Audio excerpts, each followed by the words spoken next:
Good morning friends. आज है 17 of January. हम लोग डिस्कस करने वाले हैं कुछ ऐसे ही क्वेश्चन जो एग्जाम में बार बार पूछे जाते हैं, फिर भी हमसे कहीं ना कहीं गलती हो जाती है। और ये जो क्वेश्चन है मैंने CGL 2024 के लिए हुए हैं, जो पिछले साल एग्जाम हुआ था टीयर 1 का 24 में, उनके क्वेश्चन हैं।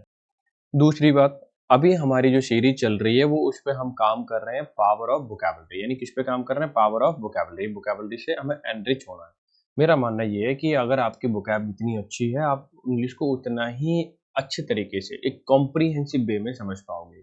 साथ ही साथ मैं आपको बता दूं, अगर आप डेली के बेसिस पे PYQ करते हो, इससे आपको यही पता चलेगा कि क्वेश्चन का स्तर क्या है, कैसे पूछा जाता है।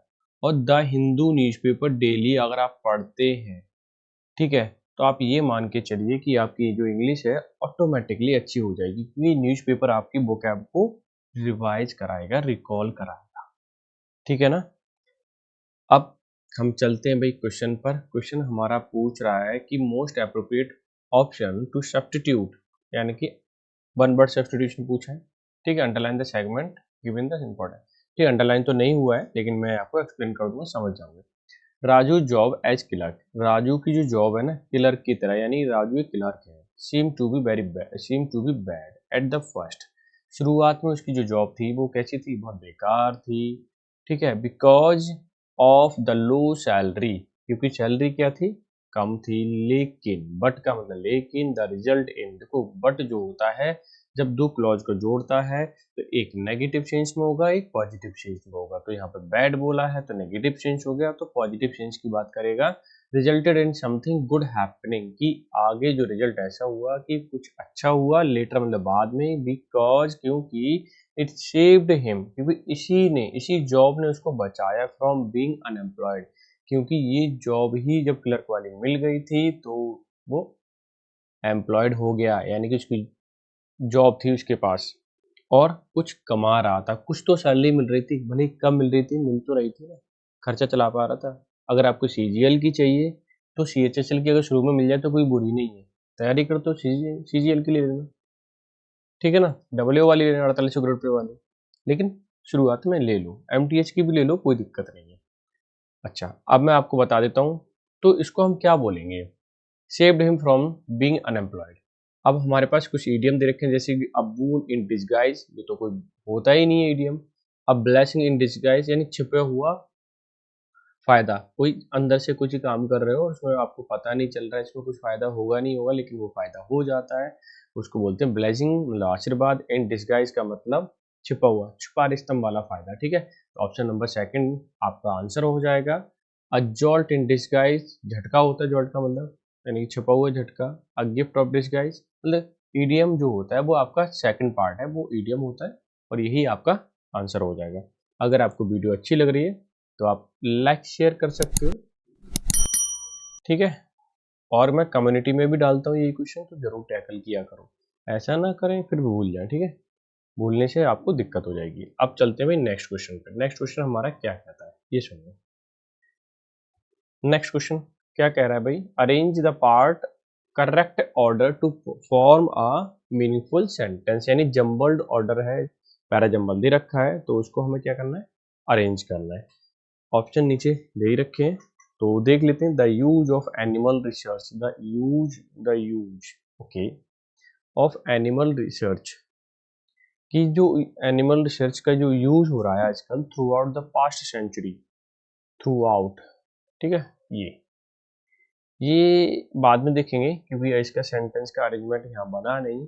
The use of animal research and it continue to be used understand many disease, नहीं बना। Has been the considerable importance, हाँ ये बन सकता है, क्योंकि अगर ये देखूँ sentence, the use of animal research, ये आपका पूरा का पूरा सब्जेक्ट सिंगुलर बन रहा है, तो हेल्पिंग वर्ब आ सकती है, हैज बीन। ठीक है, ऑफ कंसिडरेबल इम्पोर्टेंस, मैं यहाँ लिख देता हूँ इम्पोर्टेंस। ठीक है, ये एडजेक्टिव के सेंस में है, ये भी ध्यान रखना। तो इन्होंने क्या बताया कि the use of animal research has been a considerable importance, कि ये अपने आप में ये क्या हो गया, समझने वाला, जो हमें दिख रहा है यार वास्तव में इम्पोर्टेंट है। इस चीज़ को एनिमल पे जो रिसर्च हो रही है ना, वो एक अपने आप में इम्पोर्टेंस है, वैल्यू रखती है। किस फील्ड में? In the field of scientific and medical advancement. ठीक है, अगर हम देखें तो ए आ गया, ए के बाद अब चेक कीजिए मैंने कौन सा लगाया, हैज बीन लगाया नहीं, डी वाला लगाया। डी के बाद आपका ई आ रहा है, यानी कि ए डी ई, ये सीक्वेंस आ रहा है किसी में, A D E A D E A D E, यानी इसमें आ रहा है ए डी नहीं, और किसी में आ नहीं रहा है। इसका मतलब यही हम सॉल्व करेंगे।